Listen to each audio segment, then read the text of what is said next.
On Tuesday, November the 8th, a group under the aegis of Concerned Citizens took out a center-spread advertorial in the Vanguard newspapers to petition the president on what they titled Imo State tilting towards fascism and anarchy under Governor Rocha's Okorocha, and SOS for urgent intervention. Now, in that advertorial, they accuse you of extreme measures, including having no regard for constitutional order, that's according to them, disregarding court orders, and imposing untold hardship on the people, among other accusations. How do you respond to this? Well, does that look like Rochas, what Rochas can do? I think you can even answer this question, because it's baseless. And you must understand also when we say concerned citizens, someone who is trying to paint you black can assume a concerned citizen, and sometimes nameless. Have you seen the advertorial? I've not seen it. I've not seen the advertorial, because some of these things, again, doesn't really make sense anymore. But the question is, if the person really believes that what he's saying is true, may you invite them here and invite me, and we'll sit down eyeball. I drop my ranking as governor and sit down with whoever to discuss how I've been able to, where I've disobeyed court order, and if there's any one single one, or constitutional issues. I've come to Imo State to make the state better. Can I announce to you, Imo State is much, much better than it has ever been since creation. And what you see on ground in Imo State, not even the past governments of 16 years or 24 years put together has achieved what I achieved. And I stand to be challenged. That I want to come to. So it is not right. But what they are referring to is, one, I've embarked on what is called urban renewal program. Now, just get to that urban renewal, because that seems to have attracted a lot of criticism. That's right. Some people, some of your opponents, see it as a witch hunt. I'll show you one visual now, which I'd like you to respond to. It's the picture of the home of the APGA governorship candidate in the state, Emmanuel Ihanacho. That's his house. And he says that, he's not been able to access his house in the last 3 months, and sees your renewal as also an attempt to witch hunt some of your political opponents. Do you agree with them? But this doesn't make sense at all. That's a very wide trend. And now you can see what we're doing is that we're expanding these roads. Most of the people build their roads right on the road, their houses on the road.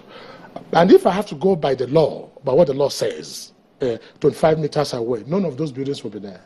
And as enlightened as a gentleman is, and one time a governorship candidate, and who wants to govern the state, excuse me. Now, he knows that that very building is on the road, but no one touched any building. It was just the fence. And I said, by the time I finish this road, in fact, he owes me to pay me more tax, because the value of this property would have jumped by almost 500%, because it's looking like a brand new city. But in the meantime, it's okay for him not to be able to access his house? No, that's the work is going on. That's the work is going on everywhere. Even my own property, I brought down the fence. In Olu, my building that is about 2 floors, I brought the building down myself. But that's my own building, but I never brought anyone's building down. Just make sure there's a space for the people. I mean, we'll have traffic congestions for the future. The city is looking clumsy, the city is not looking beautiful, and we want to make it beautiful. You come to Abuja here, you see good roads. Wouldn't you like it? Now, another issue that is up is the issue of the market, a cuckoo, which is very laughable. And the cuckoo there is right 3 minutes away from Government House. That's where you have the worst criminal activities today. The whole road, which is called the Douglas Road, the only major road coming, is all blocked by people, shanties and people staying on the train. I say, we must clean this up. And I say, no, it's ancestral. I say, if ancestral means to respect, let's go back to the leaf days now, where our leaves, if you don't want progress in the land. Now, and the question you ask of what benefit is this to Rochas or my family or to me as a person, if it's not for the interest of the entire state called Imo State, and to make our city beautiful, to attract investors, and make it something that you can come and say, listen, I want to live home. That's my home. I'm going to live there for the rest of my life, so I must make it good. You do agree that there are criticisms, and you're aware of the criticisms. Are you taking steps to understand or to ensure that the people are carried along with the projects that you mean well for the people of Imo State? Excuse me, there are people that I call the couldn't sees, and talking sees, and sitting sees, and lying sees, and never appreciating sees. These are the Pharisees of the Bible. They can never see anything good for as long as it's you. Listen, I've put 70% of Imo State government wealth in our capital since I became governor. Just make it a city that we can all be proud of. When I came into that city, the government house was nothing to write, was dead. I gave them a brand new government house. I have International Conference Center. I have like what you have, Eagle Square. Whatever you have in Abuja, I have replicated in our capital city. And there's no any government building of the past that has not been changed to befit the new looks of our capital. So what do you say to the accusations that some of these projects that you've carried out, you've done by bullying contractors in your state? They say that you issue contracts, pay a certain amount for mobilization, and never finish paying contractors. Let the person come. These are all cheap talks. Let me see. This government does not owe any contractor, quote me.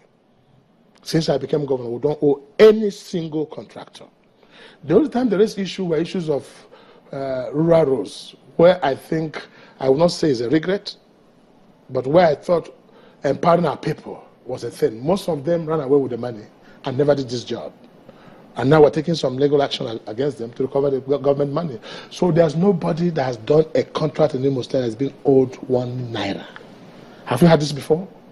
And Imo State government does not owe any bank in this whole world any 1 naira. Have you heard this before?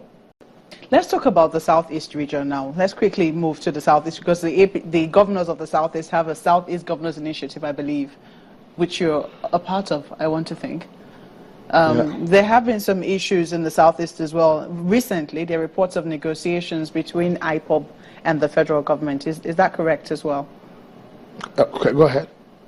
Go ahead. Let me hear a question. Because it does help if you're aware of some of this. These are reports that have been in the media. We do not know how true they are. Is it true that there are reports of negotiations between